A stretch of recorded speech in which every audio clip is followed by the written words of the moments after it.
We just saw a 45th anniversary screening of Alien, and here are 3 reasons why you absolutely have to see it in the movie theater. Okay, well, first, though, we should explain that we weren't going to see Alien in the theater. We were actually going to see the Mummy 25th anniversary screening. And then we drove, got on our way. We were going to go to a bar. We were going to have a beer. We drove 20 minutes away. And then John's like, I don't have my wallet. Lost my goddamn wallet. So we came back to the theater. Thankfully, the theater people had found it. I totally left it in a cup holder, like 100%. They found it right away.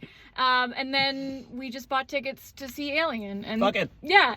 All the employees were like, you guys are still here? We're like, yeah, we just live here now. It's Universe wanted us to see Alien. Good thing number 1 about Alien. It's weird to do this for a movie that everybody's seen. Yeah. Well, okay, so from the perspective of everybody who has seen this movie 100 times, it is... Good thing number 1 is how suspicious Ash is the whole entire fucking time. movie. Yeah, and especially on the big screen, it's just every tiny little micro expression from that suspicious fucking robot. Well, and you at first you're like, it's a power thing, like he's not following the power structure, like when Ripley's like, hey, when nobody else is on the ship, like I'm captain, and so like, and he's like, fuck you, lady. Yeah, but also too, like, he's investigating the chest burster he's investigating the face hugger at this time, and he's like turning off the screens when she comes in and not letting her look at the microscope. When they're all having that meal, he totally knows this thing's gonna pop out of him. He was looking down his throat. He knows that the face hugger was implanting something in that guy, so he's just waiting. He's like, this is gonna be good. Knew he shouldn't let him on the ship. Let him on the ship anyway, because he knows it's not gonna kill him. He's not a fucking human being. Which is such a good twist when you're not expecting it. Yeah, sorry if we ruined that.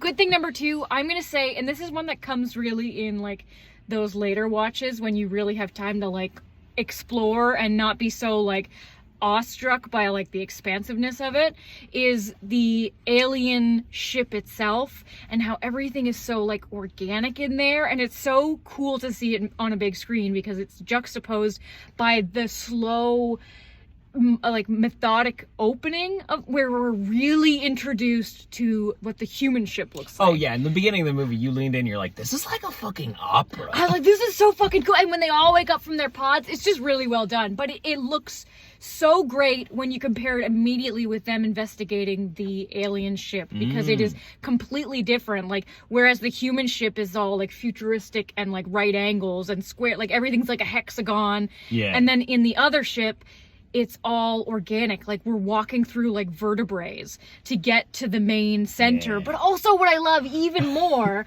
this is still part of part 2, number B. What else I love even more though is that the alien that is sending the beacon isn't the species that is invading the Nostromo. No. And that's something that I love in the vagueness of Alien.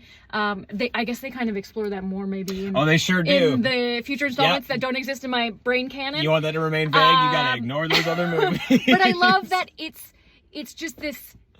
We see the skeleton of this creature that is like entirely different to what we know and believe. He's fucking massive. It's huge. It's also like embedded in the ship. It's great. It's so fucking cool, and it's like 3 minutes. And good thing number 3, the absolute reason you should check this movie out in a theater rather than at home. If you get the opportunity. Yeah, if you get the I mean, it's the 45th anniversary. In 5 years, they'll be doing 50th anniversary screenings. It's the Jerry Goldsmith score.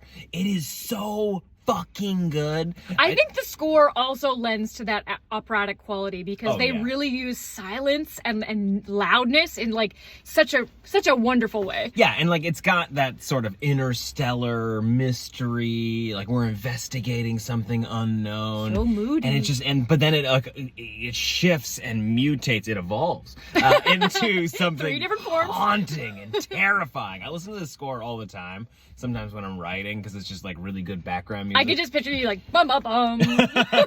But yeah, hearing it in a big theater, especially with a crowd of people that are reacting to it, was a delight. Yeah, how serendipitous losing your wallet was. Yeah. Yeah.